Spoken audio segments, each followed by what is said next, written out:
it is good to be back in Michigan. How's everybody doing today? Now let me just start off by saying we have something in common. Both our teams lost yesterday.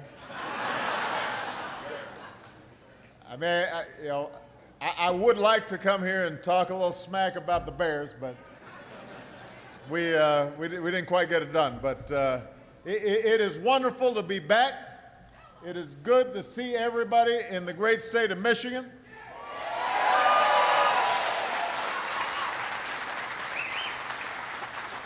Few people I want to acknowledge. First of all, the mayor of Detroit here, Dave Bing, is in the house. We've got the Redford supervisor, Tracy Schultz Koblars. We've got some outstanding members of Congress who are here. Please give them a big round of applause.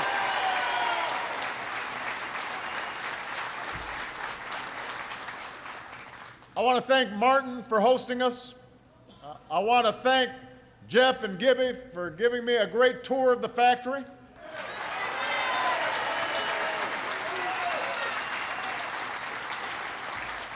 I've got to say, I love coming to factories. I love you. So in addition to seeing the best workers in the world,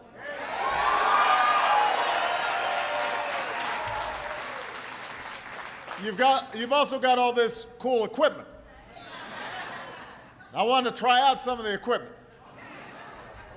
but Secret Service wouldn't let me. They said, you're going to drop something on your head, hurt yourself. They were worried I'd mess something up. And Jeff and Gibby may not admit it, but I think they were pretty happy the Secret Service wouldn't let me touch the equipment. Now, it's been a little over a month since the election came to an end. So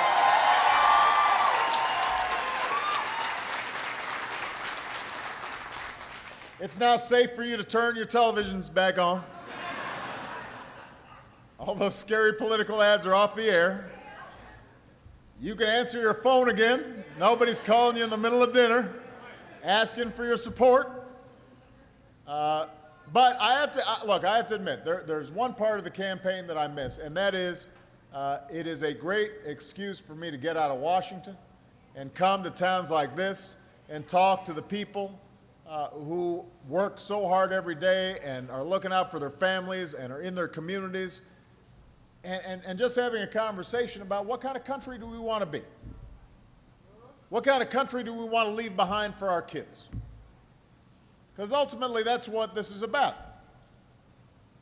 And I believe, and I've been saying this not just for the last 6 months or the last year, but ever since I got into public office, I believe America only succeeds and thrives when we've got a strong and growing middle class.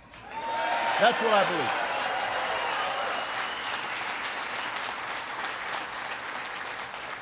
I believe we're at our best when everybody who works hard has a chance to get ahead. That they can get a job that pays the bills. That they've got health care they can count on. That they can retire with dignity and respect. Maybe take a vacation once in a while. Nothing fancy. You know, just being able to pack up the kids and go someplace and enjoy time with people that you love. Make sure that your kids can go to a good school. Make sure they can aspire to whatever they want to be. That idea is what built America. That's the idea that built Michigan. That's the idea that's at the heart of the economic plan I've been talking about all year long on the campaign trail.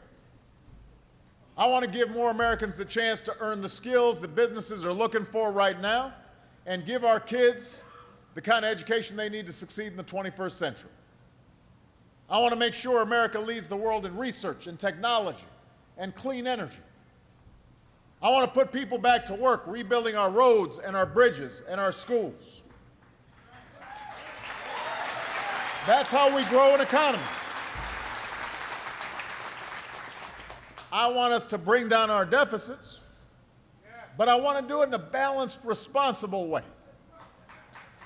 And I want to tax code that rewards businesses and manufacturers like Detroit Diesel right here, creating jobs right here in Redford, right here in Michigan, right here in the United States of America.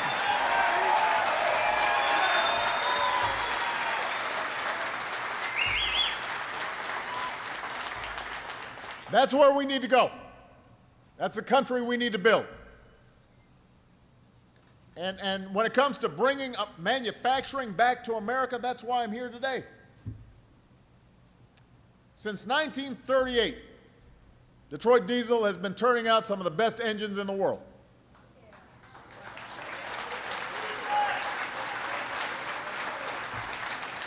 Over all those years, generations of Redford workers have walked through these doors. Not just to punch a clock, not just to pick up a paycheck, not just to build an engine, but to build a middle-class life for their families, to earn a shot at the American dream. For 7.5 decades, through good times and bad, through revolutions in technology that sent a lot of good jobs, manufacturing jobs overseas, men and women like you, your parents, maybe even your grandparents, have done your part to build up America's manufacturing strength. And that's something you can all be proud of. And now you're writing a new, proud chapter to that history. 8 years ago, you started building axles here alongside the engines. That meant more work, that meant more jobs.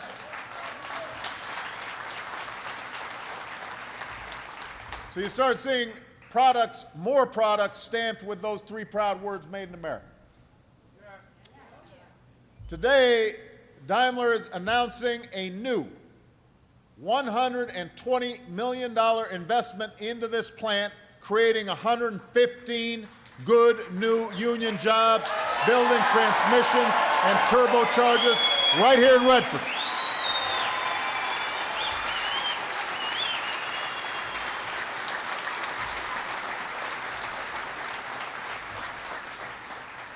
$115 good new jobs right here in this plant, making things happen. That is great for the plant.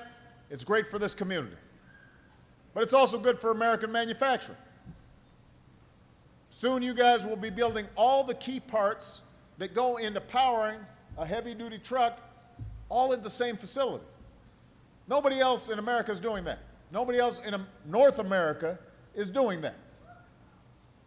And by putting everything together in one place, under one roof, Daimler engineers can design each part so it works better with the others.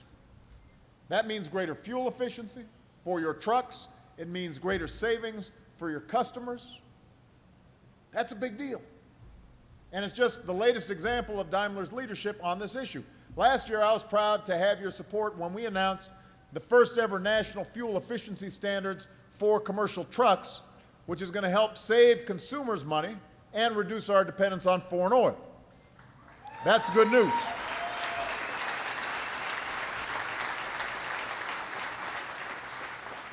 But here's the other reason why what you guys are doing, what Daimler's doing, is so important. For a long time, companies, they weren't always making those kinds of investments here in the United States. They weren't always investing in American workers. They certainly weren't willing to make them in the U.S. auto industry. Remember, it was just a few years ago that our auto industry was on the verge of collapse. GM, Chrysler were all on the brink of failure. And if they failed, the suppliers and distributors that get their business from those companies, they would have died off too. Even Ford could have gone down. Production halted. Factories shuttered. Once proud companies chopped up, sold off for scraps. And all of you, the men and women who built these companies with your own hands, would have been hung out to dry. And everybody in this community that depends on you, restaurant owners, storekeepers, bartenders,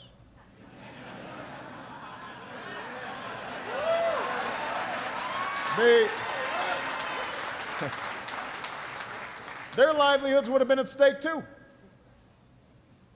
So I wasn't about to let that happen. I placed my bet on American workers. We bet on American ingenuity. I'd make that same bet any day of the week.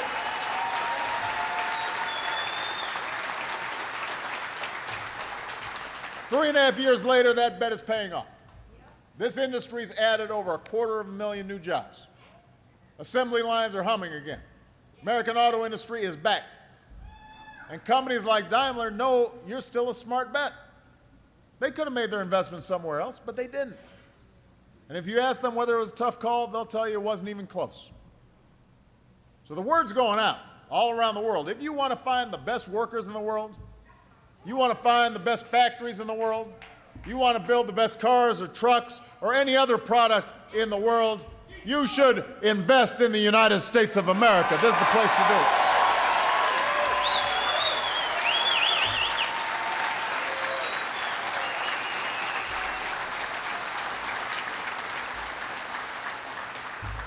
See, you're starting to see the competitive balance is tipping a little bit. Over the past few years, it's become more expensive to do business in countries like China. Our workers have become more productive. Our energy costs are starting to go down here in the United States, and we still have the largest market. So when you factor in everything, it makes sense to invest here in America. And that's one of the reasons why American manufacturing is growing at the fastest pace since the 1990s. And thanks in part to the boost in manufacturing, 4 years after the worst economic crisis of our lifetimes, our economy is growing again. Our businesses have created more than 5.5 million new jobs over the past 33 months. So we're making progress. We're moving in the right direction. We're going forward. So what we need to do is simple. We need to keep going. We need to keep going forward. We should do everything we can to keep creating good middle-class jobs that help folks rebuild security for their families. And we should do everything we can to encourage companies like Daimler to keep investing in American workers.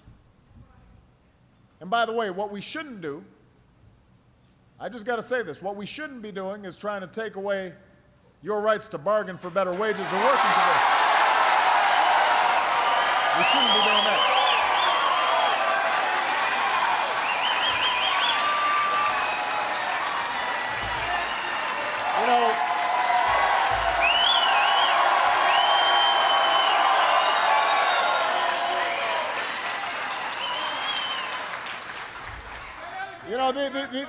These so-called right-to-work laws, they don't have to do with economics. They have everything to do with politics.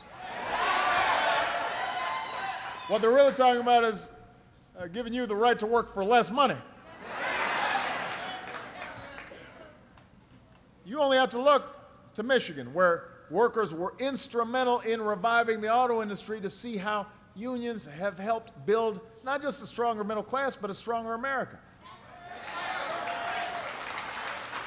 So folks from our state's capital all the way to the nation's capital, they should be focused on the same thing. They should be working to make sure companies like this manufacturer is able to make more great products. That's what they should be focused on. We don't want a race to the bottom. We want a race to the top.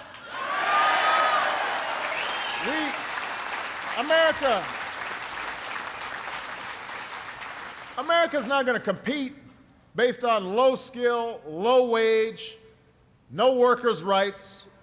That's not our competitive advantage. There's always going to be some other country that can treat its workers even worse. Right? What's going to make us succeed is we got the best workers, well-trained, reliable, productive, low turnover, healthy. That's what makes us strong. And it also is what allows our workers then to buy the products that we make, because they got enough money in their pockets.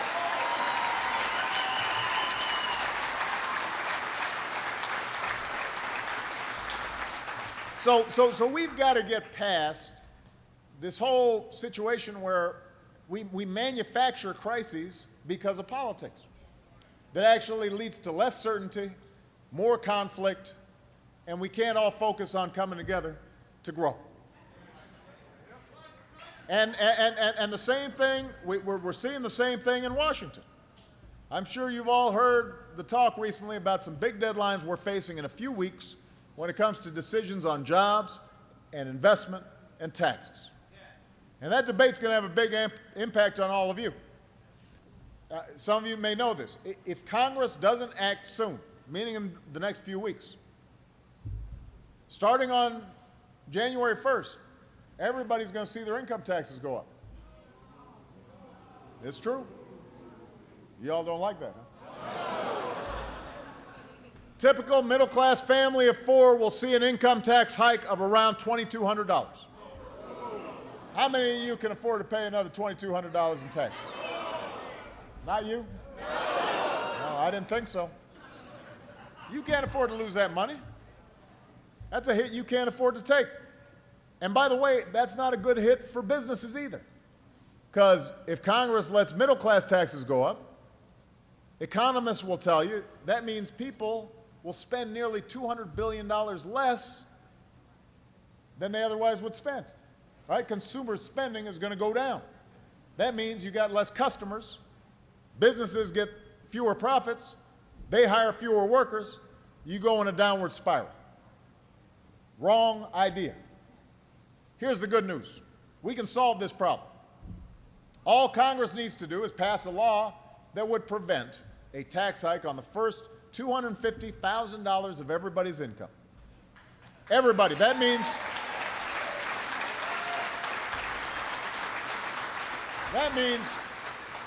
98% of Americans, and probably 100% of you, 97% of small businesses wouldn't see their income taxes go up a single dime. Even the wealthiest Americans would still get a tax cut on the first $250,000 of their income. But when they start making $1 million or, $10 million or $20 million, you can afford to pay a little bit more. You're not too strapped. So Congress can do that right now. Everybody says they agree with it. Let's get it done. Now, so that's the bare minimum. That's the bare minimum we should be doing in order to grow the economy. But we can do more. We can do more than just extend middle-class tax cuts. I've said I will work with Republicans on a plan for economic growth, job creation, and reducing our deficits. And that has some compromise between Democrats and Republicans. I understand there's people have a lot of different views. I'm willing to compromise a little bit. But if we're serious about reducing our deficit, we've also got to be serious about investing in the things that help us grow and make the middle class strong, like education and research and development, and making sure kids can go to college, and rebuilding our roads and our infrastructure. We got to do that. So when you put it all together, what you need is a package that keeps taxes where they are for middle-class families. We make some tough spending cuts on things that we don't need, and then we ask the wealthiest Americans to pay a slightly higher tax rate.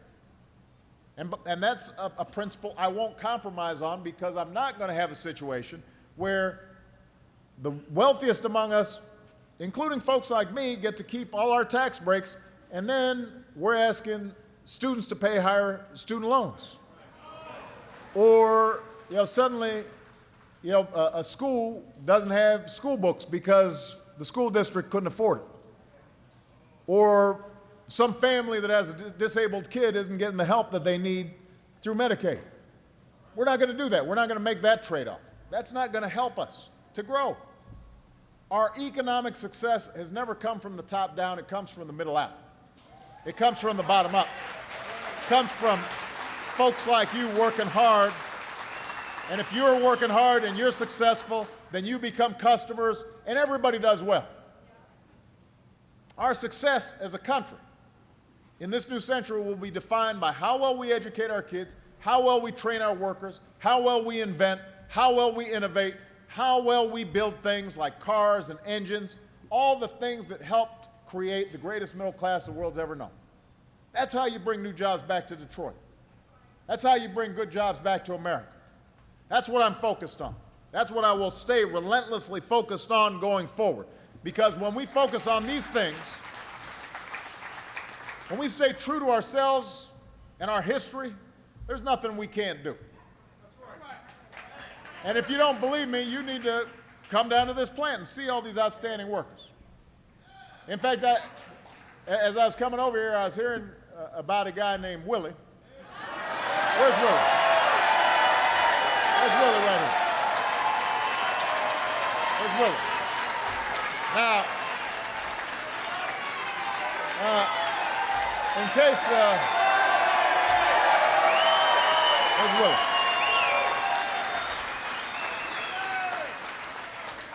In case you haven't heard of him, they actually call him Pretty Willie. Now, I gotta say, you gotta be pretty tough to have a nickname like Pretty Willie. He's tough. On Wednesday, Willie will celebrate 60 years working at Detroit Diesel. 60 years.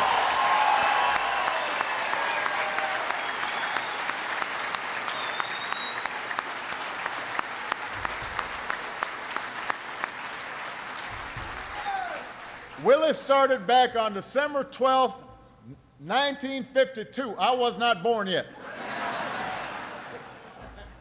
Wasn't even close to being born. He made $1.40 an hour. Only time he spent away from this plant was when he was serving our country in the Korean War.